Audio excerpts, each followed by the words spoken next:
Hello everyone and welcome to another episode of Spectrum Drama, where we take a look at the hottest posts on Spectrum for the week and give our opinions on them. So we've got no announcements this week, but don't forget, if you want to support the channel, then hit that like button, subscribe, hit that bell, join our Discord, all that good stuff, and yeah, that would be awesome. Let's get started.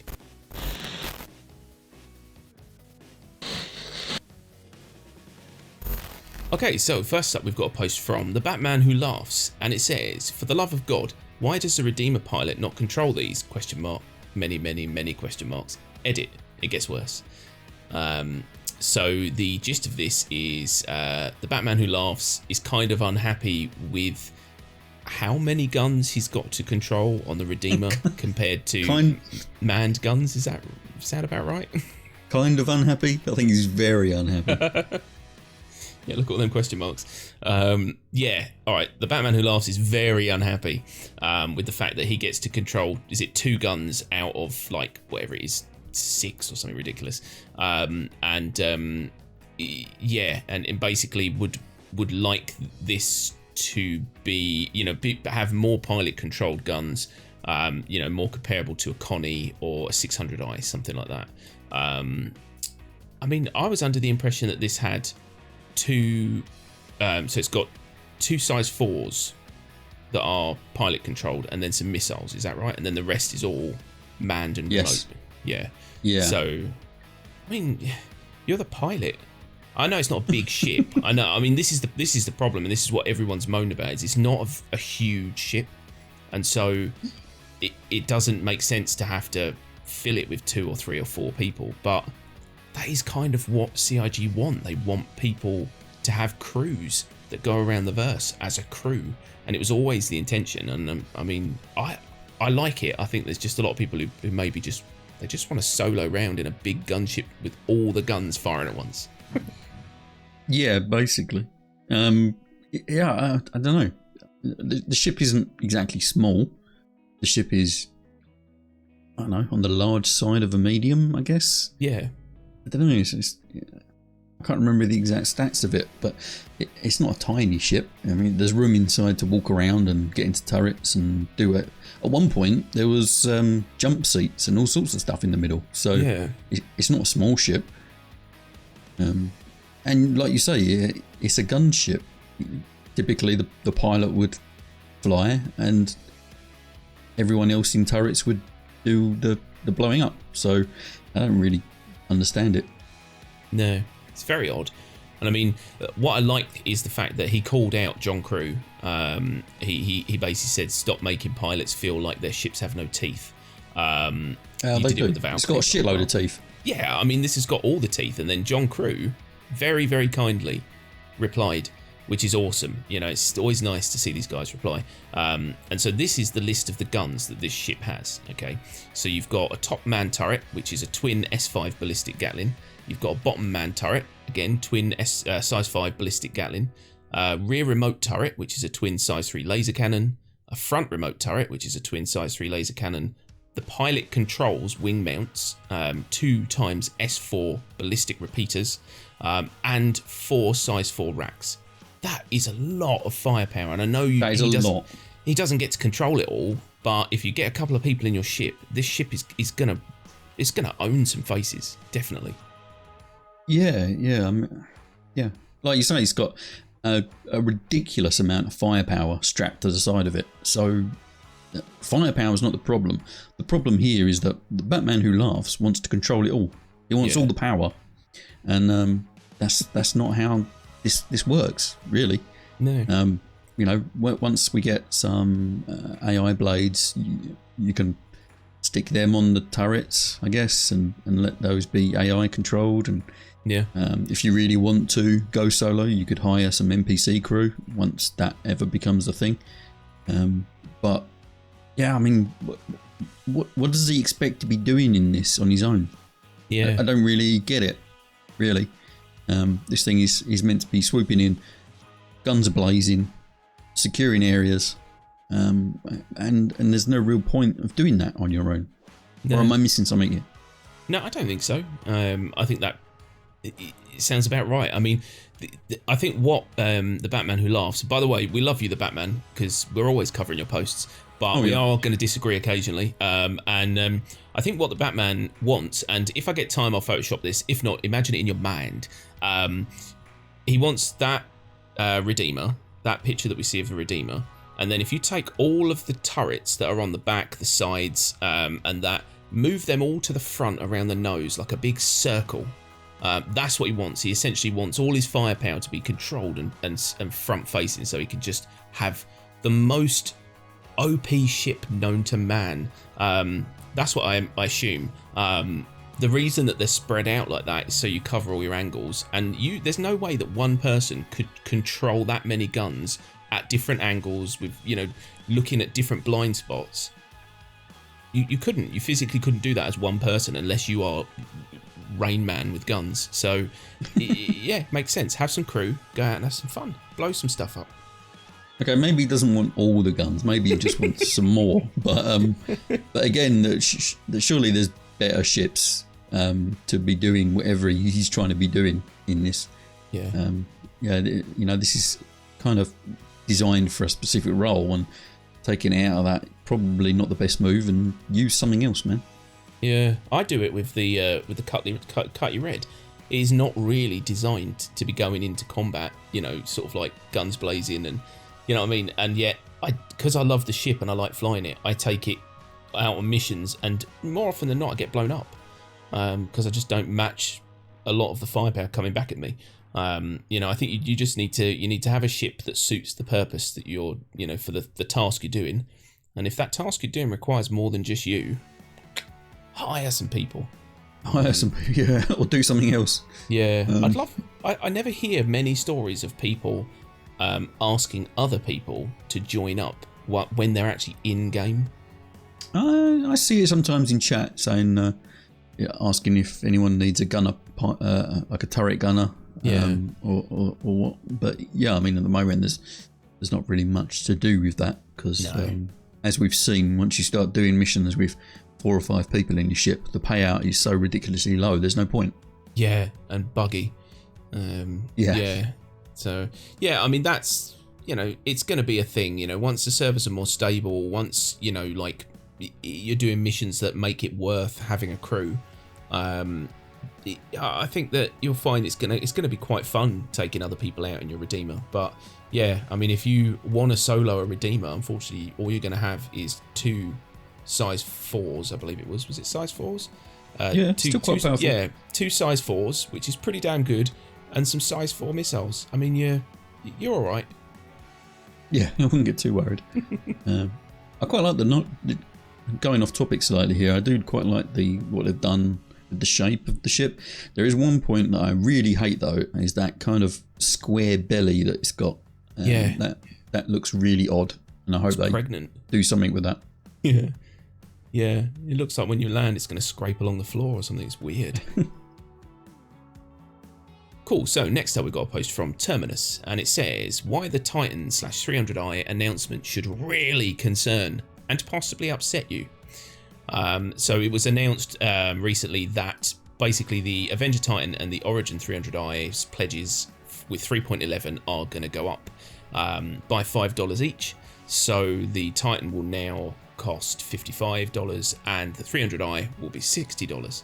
And I mean, that in itself doesn't sound too bad. I mean, we've always said that the Titan is just the best ship in the game, and it's amazing that it costs what it does. But the problem that Terminus has got with this is that their whole reasoning for putting the price up is that they were, well, his words, they were too good a deal. That's their justification for upping the price. And he's very angry, basically. Yeah. Personally, I don't really give a crap, because I'm not going to be buying another Titan or a 300i, so I don't particularly care. For newer players coming in, I mean, it's a little bit more expensive, but again, I don't really care. Like you said a minute ago, the Titan we've always kind of pipped it as one of the best ships in the game. For I don't know, for the price point. Yeah. What you can do in the Titan for that price is just amazing, really. Yeah. The ship can do pretty much everything, and anytime anyone asks what starter ship they should get, we always say get a Titan. Yeah. So it seems reasonable that they'd want to put the price up to get a bit more money out of it. I've got a slight other issue with this, but I'll get to that later. Yeah, I mean, I don't really have any issues with it because, like you just said, I mean, I agree that I think that the Avenger could be $5 more, and I wouldn't think twice about that because it's just so damn good. And obviously with the 100 series, they've obviously, done some work on them, the all new 100 series, and all that sort of stuff. So it's going to push the price up of things above it, below it. You know what I mean? There's always going to be some movement in prices. I think getting bent out of shape over $5, I think, is a little bit overkill. But I think this all, again, just goes back to the way CIG handle news, they handle communications. We've always said they're terrible at it. They are. There's no getting around it. They're terrible at it. And to try and sort of justify it by, saying that they're too good a deal, for example. If they'd have just said to us, we feel that these ships do so much more than their cost indicates, fair enough. But I think that's where the problem lies. I think people just they take what CIG says, which is normally a daft sentence, and get bent out of shape about it, pretty much. Yeah.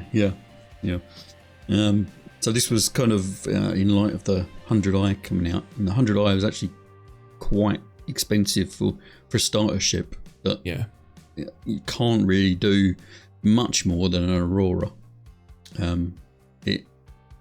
It's quite expensive. Yeah. See, my problem is that so they had to increase the price of the Titan to make it above 100i. Yeah. But really, should they not reduce the price of starter ships rather than increase the price of more superior craft? Yes, 100%. I personally think that ships in this game are ridiculous prices anyway, and I'm always amazed when people throw hundreds and thousands just for one ship. Yeah. But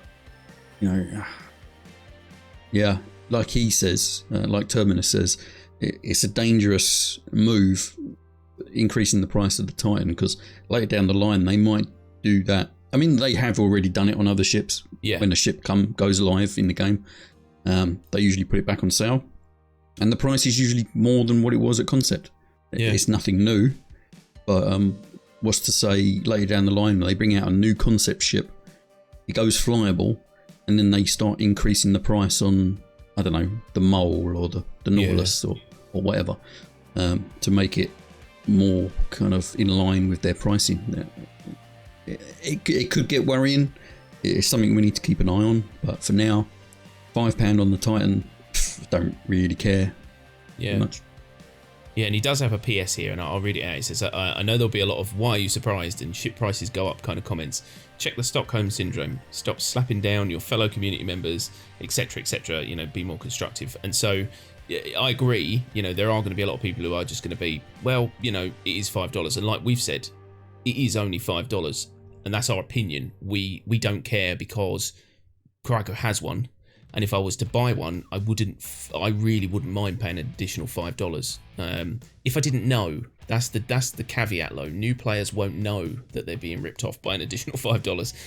I will, but I think it's worth it, But I definitely do agree that it is a dangerous precedent, and we're going to end up in that kind of situation where they are going to just every now and then eke a price up. And you've got to remember, this is the most well-funded video game in history, I think, ever. And so, we've given them enough money. So really, it does start to feel a little bit of a piss take when they add $5 onto a ship. And you think, really? Do you need it? Do you really need it? Do you really need that extra $5? Yeah. Come on. Yeah, Chris Roberts is down Starbucks getting a really nice coffee. He's like, this is wonderful. You know, it's like, come on, $5, man. You could have just saved this whole heartache. But, you know, money is money. And that's all they want. Okay, so next up we've got a post from Stardust, and it says, Squadron 42 officially enters beta. Congratulations, CIG. Heart. And I'm going to read this whole thing out because it actually fooled me for about a split second. I was like, wait a minute. It says, it's October 1st, quarter 3 is over, so I'd like to be the first to congratulate this awesome group of people on their hard work. This is a huge milestone and it encourages me to see it making progress. It's a joy to be a backer in the most open and honest game development project ever. If there were delays, they would have told us, as stated and signed here in their pledge. All it would take to uphold that openness and honesty is to write down a few simple words before October 1st. Squadron 42 is not going to enter eternal beta. Can you imagine? It pretty much is an internal beta at the time we expected.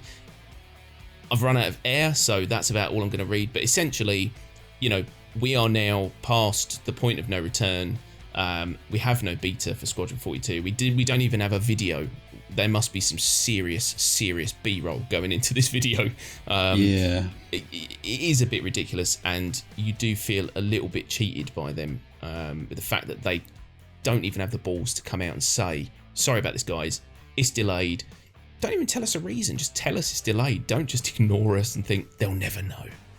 Yeah, they won't notice. Don't worry about it. Yeah, it's kind of crazy, really. And like you said, the Squadron 42 beta, the video actually, that was meant to come out like 2 months ago now. Yeah. They said they were going to give us some info, and we've had nothing. We've had no video. Same thing with the roadmap, nothing. CitizenCon was cancelled. There was talk of some kind of online event with videos and stuff. Again, no announcement. There just seems to be a complete lack of announcements coming out of CIG for the last few months, and it's quite puzzling considering, like this post says, Squadron 42 is meant to be hitting beta, internal beta this month. But yeah, still no communications.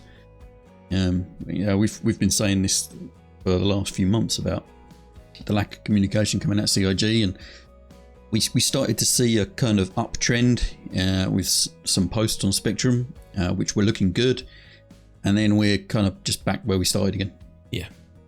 Yeah, that's the problem. I think that it was like a band-aid on it is essentially a band-aid on an amputated leg. It's gonna do nothing, you know.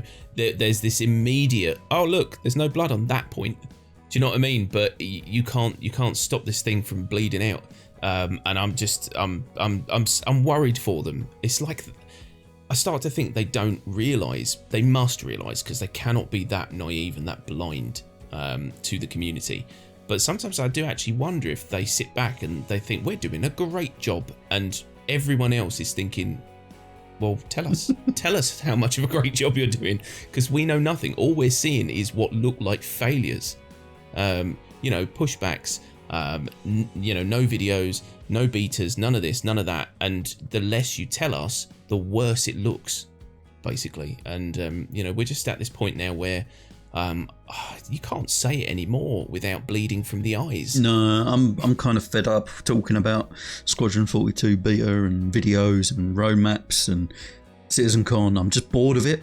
Yeah. I wish they would just come out and tell us something so we can stop talking about this shit. Yeah. It's really kind of grinding on my nerves now, and they're just not doing anything about it. I don't want to keep sitting here talking about the same subjects over and over again. We've been talking about this for months. Why have they not done anything?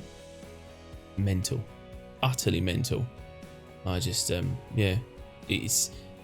it's frustrating as well, because like he's got here, he says, simple words, it's delayed. Sorry about that. Development is hard. We'd accept that. Do you know what I mean? That's how simple it could be. We'd go, well, fair enough. They're having troubles and it's delayed, or whatever they need to inform us about, but they don't. And here we are again, as you've said, repeating the same stuff week in, week out. you know, it is boring now. You know, and we appreciate you guys sticking with us to listen to this every week, you know, because let's face it, this is really all there is to talk about because they're not giving us anything else. So we just have to sit here and moan until hopefully someone notices. Yeah, I mean, we do really, really appreciate you guys sticking with us, and you let us know what you think in the comments about this. Do you think that we're going to see a Squadron 42 beta in the next year? You know, how far away do you think we are from that? Because I mean, I can't see it. I mean, like we said, maybe if we have a CitizenCon next year, we'll get it then. Who knows? But it's I don't know. I'm fully expecting them to say that the internal beta is going to get pushed back to October next year. That's what I'm expecting. And I would be happy if they just came out and said it. Yes. Because then everyone would know, and we wouldn't have to keep talking about them not announcing anything. Yeah. It's painful. It really is. And do you know? Yeah, like you say, you know, thanks to everyone who keeps tuning in every week and to listen to us moaning about the same shit every fucking week. Every week. It's really painful. I think we might have to make like a gentleman's agreement not to ever talk about this for I don't know, a few months. Yeah, let's say 2 months, 8 weeks of freedom from talking From about. now. Yeah, from now, talking about, unless it's a big post that, you know, is from them, communications, Squadron 42, all that stuff. We're going to just ignore that, and we're going to find if the top voted post is about this, we're going to go to the next one down if it's about something interesting, basically. Yes. Yeah, I'm so bored of this. And do you know what this reminds me of? I think I have the perfect analogy for what they're doing. So, you know, when you get like some faceless serial killer and he kills a bunch of people and they never find out who he is, all that kind of stuff. And they always talk about closure. They always say the family never got closure. That is essentially what this is like. It's like if they came out and told us, it'd be the same as catching that killer. You'd get some form of closure because you know what's going on now. You know what the deal was. You know who did it. You know, and it's the same deal. We're just give us some closure, CIG. Tell us something. Cool, so next up we've got a post from John Bradley, and it says 3.12 is going to have to amp things up a bit. So we'll get the positives out the way for 3.11, lots of quality of life changes, fairly stable patch so far, missile balancing, cargo decks, personal inventory system. He says, while a bit late, I think everyone is still excited for the Mercury. Planet moon surfaces look nicer, removal of armor assist zones, he's still 50-50. Unlike 3.10, this patch is on track. That being said, you know, it is a very, very lackluster patch. There's really, it's so thin, you know what I mean? And there are some cool things in it, and it's the same really as 3.10, you know, in that it was a thin patch, but it had some real nuggets in that I think is why we gave it such a high score. But this one is really thin, and I don't see a lot of nuggets that I'm super excited about. I mean, is there much in this that you're like amped for? No. Yeah. No, I was kind of amped for the cargo decks, but then I quickly found out in Evo that there was no gameplay attached to these things. Yeah. So it's just a space at the moment, you know. Yeah, it's a good starting point for what they're going to be putting in there, but it would have been really nice if there was some actual gameplay in there. Yeah. On launch. As for 3.12. Again, it's looking a little dull, really. There's not a great deal.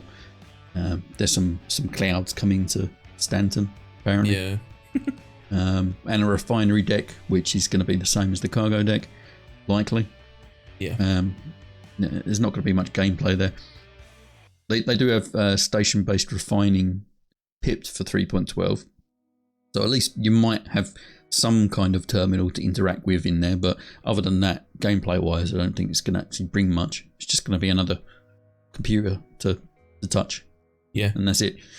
And other than that, there's really not much else.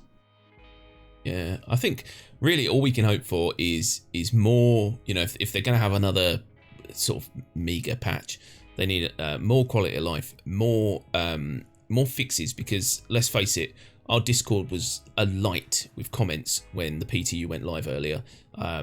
basically saying, I can move about 20 feet and then I fall through a floor, or 30k, or this and that. So all we can hope is that they really do push hard for 3.12 to have some fixes done in it. But that being said, I don't think that they do bug fixing anymore. I think they put out a list of things that they say they fixed just to tease us and lull us into a false sense of security so that we can fall through the floor and then 30k. Yeah, a lot of the stuff. That kind of gets me, is when they say they fixed a bug and then you find it again. It's still there. That is kind of annoying. They do some fixes, and I really hope they do some stability stuff before 3.11 goes live, because while others seem to be having a pretty smooth experience, mine's been anything but so far. Yeah. I've had, I think in my first hour I had a 30k, a crash to desktop, and an infinite load screen. And then there was a patch update, and now I can't actually get to the spaceport in Lawville without dying.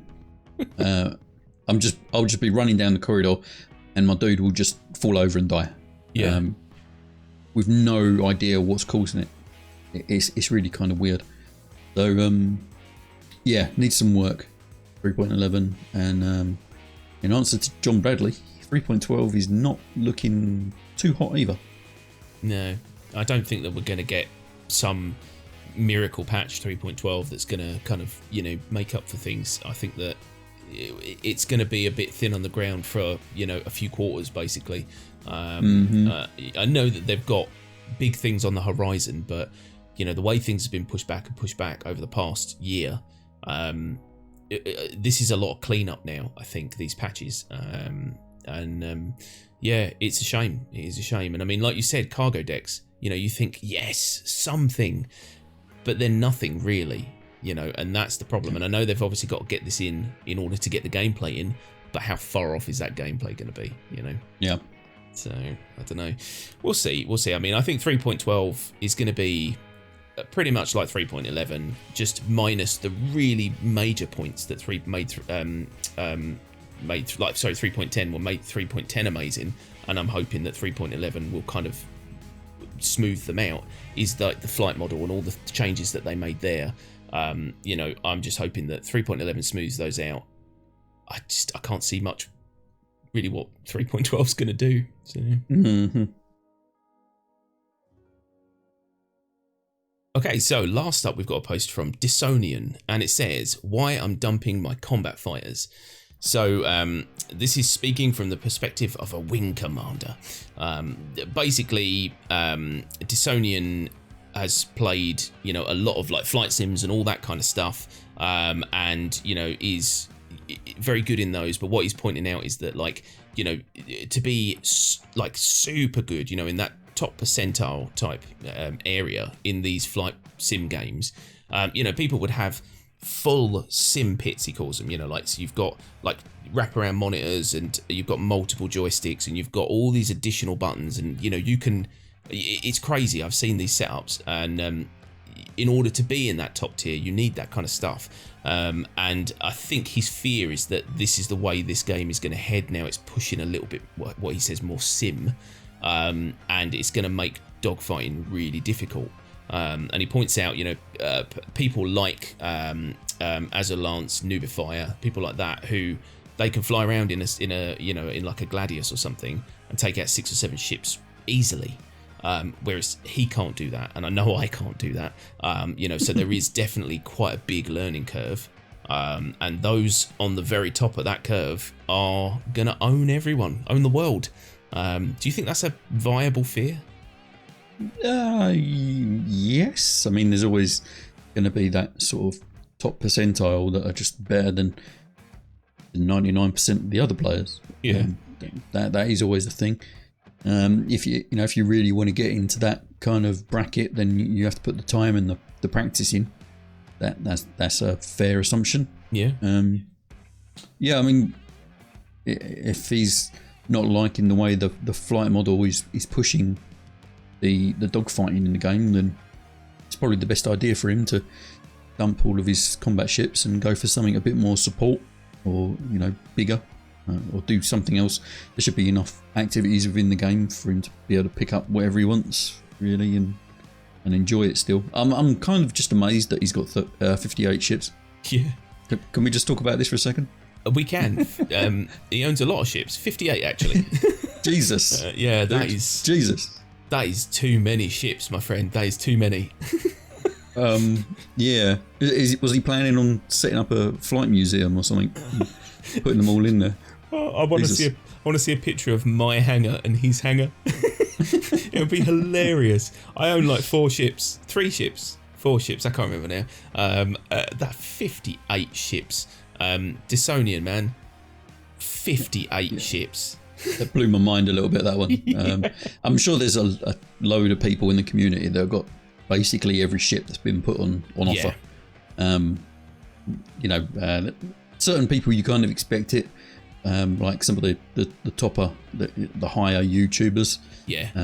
I can imagine have every ship because that's kind of what they're focusing on, and it's basically their job now.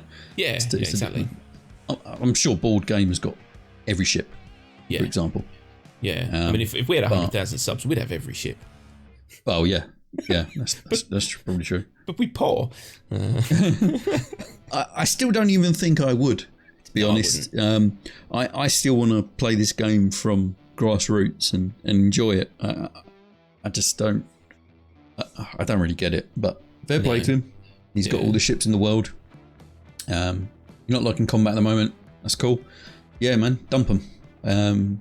What you're going to do with that store credit now, because you've got every ship, I'm not sure, because you can't take it out. So no, you'll have to wait until you can use that store credit on like in-game stuff, like colours, paints, all that kind of stuff. I mean, that's the thing. If you're not enjoying it, then you definitely move on. Try something else. You've obviously got some bigger ships as well. I mean, no part of me ever really cared about dogfighting. And which is weird because I like Dysonian. I played flight sim games, and when I used to play Armour and all them, I was always the helicopter pilot or whatever. So I've always loved flying, and in this game I don't care. I want to get from A to B, and I really want to just I want to use. This is going to be a weird sentence. I want to use my ship. Do you know what I mean? Like, you'll notice that a lot of the times when I get in a ship, I'll generally get in a passenger seat. I don't really care about the flying.